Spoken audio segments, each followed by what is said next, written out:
سیدنا جابر رضی اللہ عنہ بیان فرماتی ہیں صحیح البخاری میں حدیث پاک کہ نبی کریم صلی اللہ علیہ وسلم کا فرمان ہے اذا قضى احدكم الصلاة في مسجده، جب تم میں سے کوئی شخص مسجد میں فرضی نماز پڑھ لے، مسجد میں نماز ادا کر لے، فَلْيَجْعَلْ لِبَيْتِهِ نَصِيبًا مِّن صَلَاتِهِ، فرمایا کہ اپنے گھر کے لیے بھی کچھ نماز بچا لیا کرو، کچھ نماز سنتیں نوافل اپنے گھر میں بھی پڑھا کرو۔ اب یہ نبی کریم صلی اللہ علیہ وسلم کی مؤکدہ سنت ہے کہ نبی کائنات صلی اللہ علیہ وسلم سنتیں نوافل اپنے گھر میں ادا کیا کرتے تھے۔ کبھی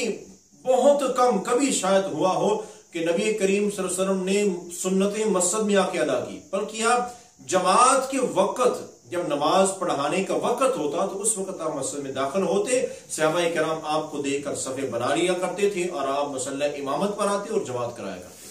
سنتیں جو پہلے والی مؤکدہ ہیں وہ کوئی بھی ہوں، فجر کی سنتیں آپ گھر میں پڑھا کرتے تھے، ظہر کی گھر میں، تو آپ نے کیا فرمایا فَلْيَجْعَلْ لِبَيْتِهِ نَصِيبًا مِّن صَلَاتِهِ، اپنی نماز کا کچھ حصہ گھر کے لیے بھی بچا لو۔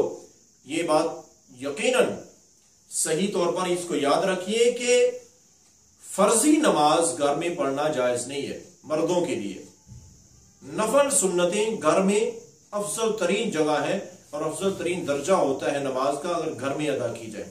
تو آپ نے کیا فرمایا کہ اس کا فائدہ کیا ہوگا؟ اس کا بہت بڑا فائدہ جو نبی کریم صلی اللہ علیہ وسلم نے بیان فرمایا فَإِنَّ اللَّهَ جَائِلٌ فِي بَيْتِهِ مِن صَلَاتِهِ خَيْرًا،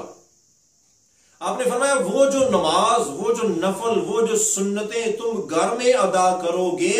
اس کی وجہ سے اللہ تعالیٰ تمہارے گھر میں بہت زیادہ خیر، بلائی، برکتیں نازل فرمائیں گے، اللہ کی رحمتیں نازل ہوں گی گھر میں نماز پڑھنے سے۔ تو اس لیے 5 وقت کی نماز باجماعت مسجد میں ادا کریں، سنت نوافل کو، یہ نہیں ہے کہ مسجد میں سنتیں پڑھنا جائز نہیں ہے، پڑھیں، لیکن یہ نہیں ہے کہ گھر میں نماز پڑھے ہی نہ، یہ بالکل ناجائز ہے۔ اس سے آپ نے منع فرمایا کہ اپنے گھر میں نماز ضرور پڑھا کرو، چاہے تھوڑی نگاہ 2 رکعت نماز ہو سکے، نفل نماز سنتیں گھر میں ضرور ادا کرنی چاہیے۔ اس کی وجہ سے گھروں پر اللہ کی رحمتیں، برکتیں اور اللہ کا فضل نازل ہوتا ہے۔ اللہ سے دعا ہے اللہ رب العالمین ہمیں عمل کی توفیق عطا فرمائے۔